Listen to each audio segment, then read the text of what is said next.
June 26, 2024 దేవుని స్వరము వినుటలోని రహస్యములు. మేము యేసును చూడగోరుచున్నాము. యోహాను సువార్త 12:21. నీవు దేవుని చిత్తములో ఉన్నప్పుడే ఆయన స్వరమును వినగలవు. నీవు దేవుని స్వరమును వినగోరుచున్నావా? అట్లైన ఎడల ప్రతి చిన్న విషయంలో దేవుని చిత్తమును కనుగొనుటకు నేర్చుకునుము.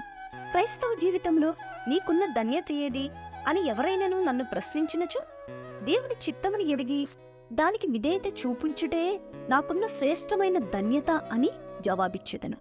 దేవుని వాక్యము ద్వారాను ఆయన వర్తమానికుల ద్వారాను దైవ స్వరముని విని దైవ చిత్తమును కనుగొనవచ్చును.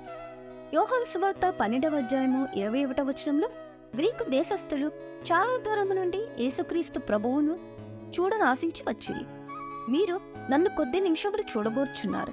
నా మరణములో పాలు పొంది నూతన జీవము పొంది నా పునరుద్ధాన శక్తిని మీరు రుచి చూచిన ఎడల మీరెల్లప్పుడూ నాతో ఉందురు, నా స్వరముని విందురు అని యేసు ప్రభువు వారికి కొన్ని వచనముల ద్వారా వివరించి చెప్పనని యోహాను సువార్త 12:22-27 వ్రాయబడి ఉన్నది. యోహాను సువార్త 12:28 యేసు ప్రభువు, ఓ ప్రభువా, నీ నామము మహిమపరచబడినట్లు నీ కుమారుణ్ణి గణపరచుము అని ప్రార్థించెను. అప్పుడు ఆకాశము నుండి ఒక శబ్దము వినబడినది. మన క్రియలన్నింటి ద్వారా దేవుని మహిమపరచినప్పుడు మనం ఆయన స్వరమును వినగలము. విశ్వాసముతో, ఓ ప్రభువా, నీ నామమును మహిమపరచు స్థలములో నన్నుంచుము, నేను మరి దేనిని ఆశించను అని వేడుకొనుము. అప్పుడు నిశ్చయముగా నీవు దేవుని స్వరమును వినిదవు.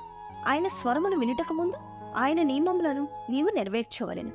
దేవుని చిత్తమును ప్రతి విషయములో ఎవరైతే వెతుకుతూ ఉంటారో వారు ఖచ్చితంగా ఆయన స్వరము వింటారు. ఇదే గొప్ప ధన్యత. ఆమేన్. Praise the lord.